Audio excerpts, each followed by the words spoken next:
Prime Minister Modi's foreign policy has always advocated a Bharat first approach. Last 10 years have seen a paradigm shift in the way India is perceived as a country. A rare, I would say, instance of a global leader being invited on two occasions to address, the bastion of democracy in the United States itself is a fitting testimony. Ultimately, it comes down to the leadership that is needed to drive policy. And I think we have seen that in manifesting itself over the last 10 years. A clear mandate enables us to not only take that relationship forward, it is also a mandate that is there for the Prime Minister and the leadership to take our country forward into our goal of becoming a developed country by 2047. June 4th is approaching fast. What is the sense of curiosity here in Washington when you meet your old colleagues, top officials of the Biden administration? What's the mood like? Well, it's good to be back, and I've met a lot of my friends, whether they're into politics or they're officials in the administration or even members of the community, business, etc. And as expected, I think there's a lot of interest in the elections and the electoral exercise that's taking place in India, not only because of what it represents, another major exercise in democracy, but also because the consequences in terms of the results of the elections will be important not just for India but the world at large. And I think here in the United States there is a very clear sense of interest in those elections. Right. Now, you worked very closely under the leadership of Prime Minister Modi with, Dr. Jaishankar. If this administration returns to power, what is your sense of, what would be the priorities for the next 100 days in terms of foreign policy, in terms of the India-US relationship and the trajectory? Well, Prime Minister Modi's foreign policy has always advocated a Bharat first approach. In other words, citizens of India and their priorities have guided and dictated how our foreign policy is implemented on the ground. And the last 10 years have seen a paradigm shift in the way India is perceived as a country.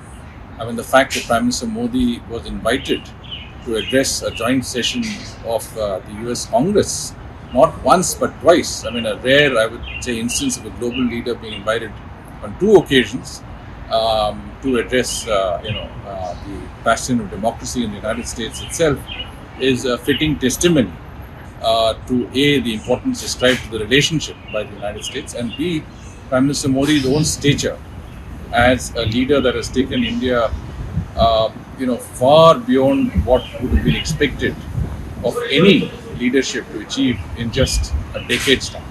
Right. You've been here before. You've seen the India-US relationship. Could you stress upon, the last 10 years, how this relationship has moved forward? To A, the importance ascribed to the relationship by the United States, and B, Prime Minister Modi's own stature as a leader that has taken India, far beyond what would have been expected of any leadership to achieve in just a decade's time. Right. You've been here before. You've seen the India-US relationship. Could you stress upon, the last 10 years, how this relationship has moved forward, in terms of the convergences? There have been some differences as well. Where does India and US stand today? Well, my own sense is that the relationship has matured and is today in a position where it is able to consider the strategic aspect of the relationship in a more comprehensive manner and not allow these instances where any two vibrant democracies could have differences in them. So we've learned to deal with our differences and we've learned to look at the longer picture in terms of our own partnership that is not only bilateral in nature but also global in the way we approach our region, the Indo-Pacific and beyond. Now, one of the very vital factors in that relationship moving forward is that you have a clear mandate on the leadership of both sides. In the United States, you have an executive presidency, so the mandate sort of exists. In India, we've not had a government with a clear mandate for a very long time till Prime Minister Modi came onto the stage in 2014. And that overwhelming mandate that he has received from the people of India have enabled the leadership of both countries to take that partnership, that vital step forward. So we've come a long way. And if you look at the fact that Prime Minister Modi has had a very good relationship with three successive US presidents, from President Obama to President Trump to President Biden now, is also a very, very important factor in the way the relationship is driven at the very top in both countries. I recall the first in-person Quad meeting that Prime Minister Modi was invited to and attended in Washington DC in September 2021. And I've also noted that there's hardly any issue of global importance on which the United States hasn't consulted India at the highest levels, whether it is an issue of climate change, whether it's an issue of sustainable development, whether it's political issues such as Afghanistan. I think on every issue we have been in a part of that consultations that you hold when you want a consensus in global decision making. So I think we've come a long way, and that relationship is driven by strong economic undercurrent, trade, investments. US investments in India have fueled the startup, I would say, revolution. Indian investments in the US have also created lots of jobs in the United States. Technology is an important part of that. And of course, people to people connect. The Indian diaspora in the United States is a very successful one. They are a bridge between our two countries. And so these factors have taken that relationship forward. But as I said, ultimately it comes down to the leadership that is needed to drive policy. And I think we have seen that in manifesting itself over the last 10 years.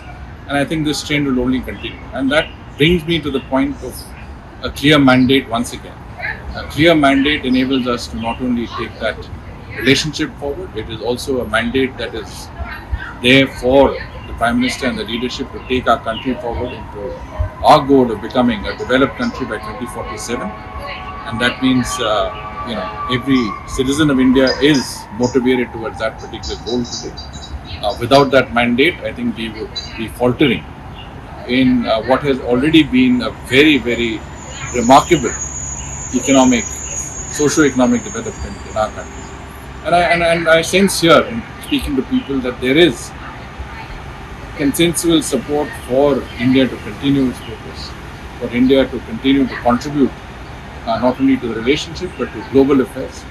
And I think that sort of sums up the larger objectives of the relationship, which in many senses overcomes any smaller issues that crop up in the relationship from time to time.